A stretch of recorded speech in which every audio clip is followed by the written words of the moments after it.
और ईरान से बड़ी खबर आ रही है। ईरान ने अमेरिका और इजराइल को एक नई धमकी दे दी है। ईरान की सेना की ब्रांच IRGC के हेड ने अमेरिका को अफगानिस्तान की याद दिलाई है। ईरान के मेजर जनरल हुसैन सलामी ने एक तरह से कह दिया है कि गाजा में इजराइल का वही हाल होगा जो अमेरिका का अफगानिस्तान में हुआ है। ईरान इस वक्त बहुत ज्यादा आक्रामक है। ईरान के मेजर जनरल हुसैन सलामी ने साफ कहा है कि अमेरिका इजराइल को चाहे जितना पैसा और हथियार दे, गाजा की जंग वो नहीं जीत पाएगा। इसी वजह से अमेरिका पश्चिम एशिया से अपना बोरिया बिस्तर अब समेट रहा है।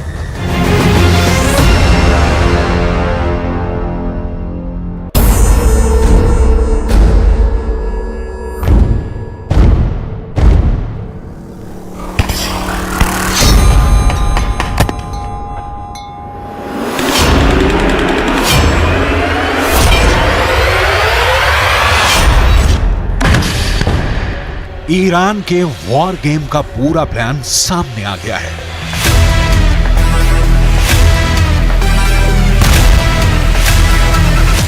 युद्ध के 70 दिन बाद पता चल गया है कि खुद ईरान ने इजराइल और अमेरिका के खिलाफ अपनी रणनीति से पर्दा उठाया है। ईरान ने बता दिया है कि उसका अगला वार क्या होगा, कहां होगा और कब होगा। ईरान ये तो पहले ही कह चुका है कि पश्चिम एशिया में बहुत बड़ा धमाका होने वाला है। ऐसा धमाका जो कयामत ला देगा, जो सब कुछ मिट्टी में मिला देगा, जिसे ना इजराइल रोक पाएगा ना अमेरिका।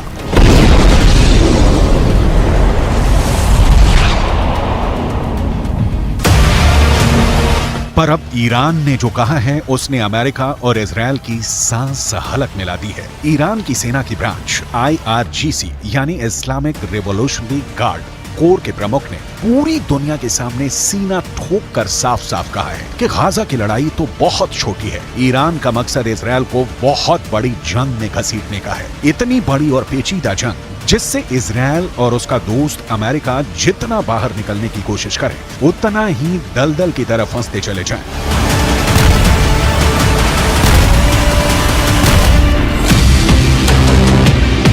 ईरान के इस वॉर गेम में तो गाजा बस एक शुरुआती पॉइंट है।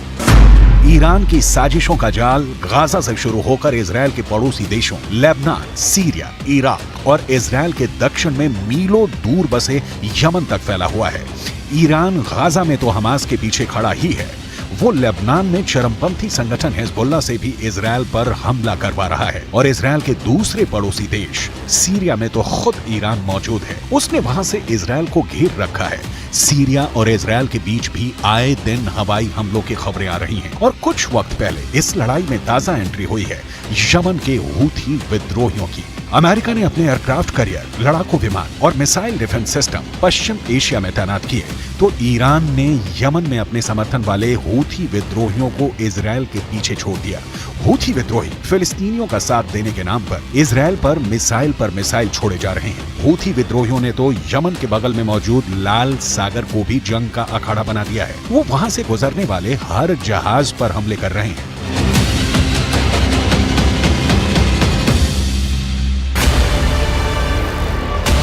हूथी विद्रोहियों ने कसम खाई है कि जब तक इजराइल गाजा में शांत नहीं होगा, तब तक लाल सागर से उसका एक जहाज नहीं निकलेगा। हूथी लड़ाके लाल सागर में इतने हमले कर रहे हैं कि खौफ के मारे जहाज कंपनियों ने वो रूट पकड़ने से ही तौबा कर ली है। इस वजह से एशिया से यूरोप और यूरोप से एशिया जाने वाले पानी के जहाजों को पूरे के पूरे अफ्रीकी महाद्वीप का लंबा चौड़ा चक्कर लगाना पड़ रहा है, जिससे सफर महंगा हो रहा है और पूरी दुनिया पर उसका असर पड़ने लगा है। इसलिए अमेरिका और ब्रिटेन जैसे उसके दोस्तों को लाल सागर की पहरेदारी करनी पड़ रही है। हूथी विद्रोहियों से लड़ने के लिए उन्हें अपने जंगी जहाज समंदर में उतारने पड़े हैं। और एक दिन पहले तो हूथी विद्रोहियों ने ड्रोन से ऐसे ताबड़तोड़ हमले किए कि अमेरिका और ब्रिटेन ने लाल सागर में 15 ड्रोन मार गिराए। तो क्या ईरान की चाल में फंस गए हैं अमेरिका और इजराइल? अमेरिका और इजराइल अपने ताकतवर हथियारों और पैसे के दम पर गाजा की जंग लड़ रहे हैं, मगर ईरान की IRGC के हेड मेजर जनरल हुसैन सलामी ने दो टूक कहा कि पश्चिम एशिया की जंग न पैसों से जीती जा सकती है न हथियारों से। उन्होंने अमेरिका पर बेहद तीखा वार किया और पूछा कि क्या अफगानिस्तान पर कब्जा अमेरिका को जीत दिला पाएगा, क्या अमेरिका इराक में टिक पाएगा, क्या अमेरिका सीरिया में जीत पाया, या उसने वहां सिर्फ पैसा पानी की तरह बहाया। क्या अमेरिका करोड़ों डॉलर खर्च करके लेबनान या यमन में कुछ हासिल कर पाया, या फिर उसे हार कर मैदान छोड़ना पड़ा। ईरान के मेजर जनरल ने अमेरिका पर जो सवाल उठाए वो अहम है। अफगानिस्तान उसका सबसे ताजा उदाहरण है। अमेरिका ने वहां 20 साल तक अपनी सबसे लंबी जंग लड़ी, मगर 2 दशकों में भी वो वहां से तालिबान का सफाया नहीं कर पाया। तो क्या ईरान अमेरिका के अफगानिस्तान वाली गलती को उसके और इजरायल के खिलाफ अपना हथियार बनाना चाहता है? क्या गाजा को इजरायल के लिए अफगानिस्तान बना देगा ईरान?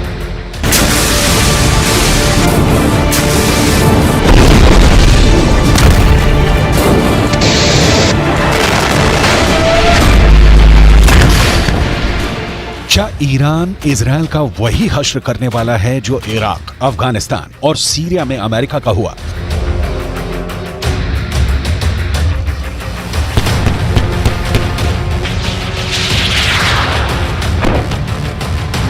ये सवाल इसलिए क्योंकि जिस दूसरे विश्व युद्ध के बाद अमेरिका सुपर पावर बनकर उभरा, उसके बाद वो मुश्किल से ही कोई अहम जंग जीता है। अमेरिका के साथ मुश्किल ये है कि वो एक साथ दुनिया के अलग अलग कोनों में कई मोर्चों पर लड़ रहा है।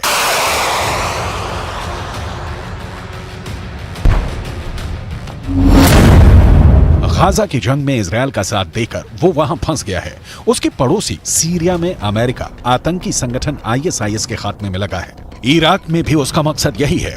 पूरे पश्चिम एशिया में अमेरिका के 45,400 सैनिक और कॉन्ट्रैक्टर फैले हुए हैं। सीरिया में उनकी संख्या 900 है तो इराक में 2500।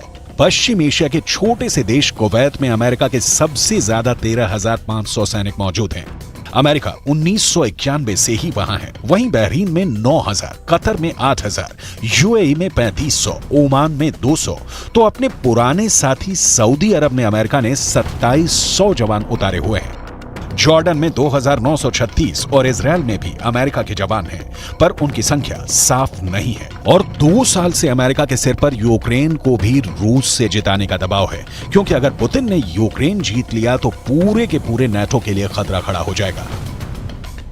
अमेरिका का कोई एक दुश्मन नहीं है, उसके कई दुश्मन हैं। ईरान से लेकर रूस और चीन तक से अमेरिका की रंजिश है।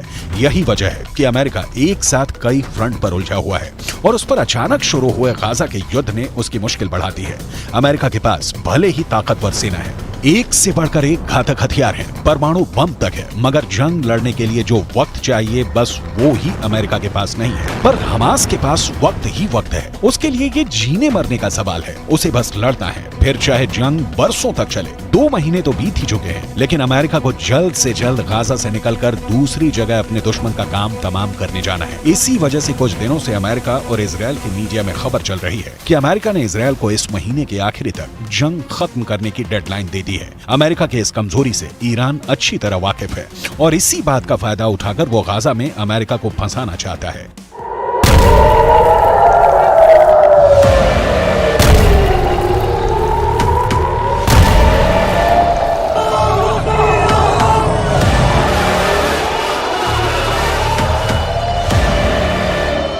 वो गाजा को अमेरिका और इजरायल के लिए अफगानिस्तान बनाना चाहता है। गाजा की जंग को लंबा खिंचवाकर वो अमेरिका और इजरायल को थकाना चाहता है।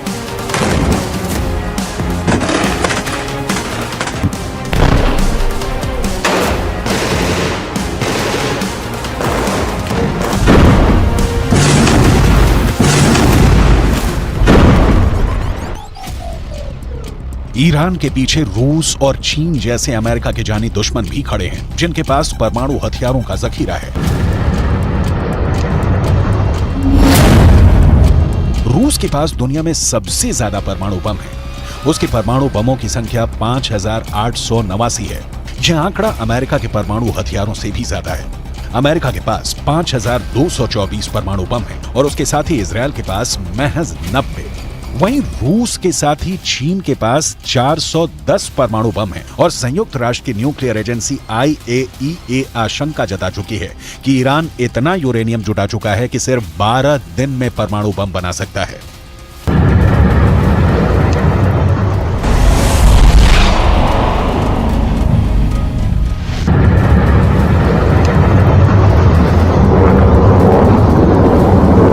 यानी ईरान, रूस और चीन की तिकड़ी अमेरिका और इजरायल की जोड़ी पर भारी पड़ सकती है। इसलिए ईरान की IRGC के प्रमुख ने कहा कि अमेरिका और इजरायल गाजा में चाहे जितने हथियार उतार लें, चाहे जितना पैसा खर्च कर लें, वो जितना घातक वार करेंगे, उनके ताबूत में उतनी ही कीलें ठुक दी जाएंगी।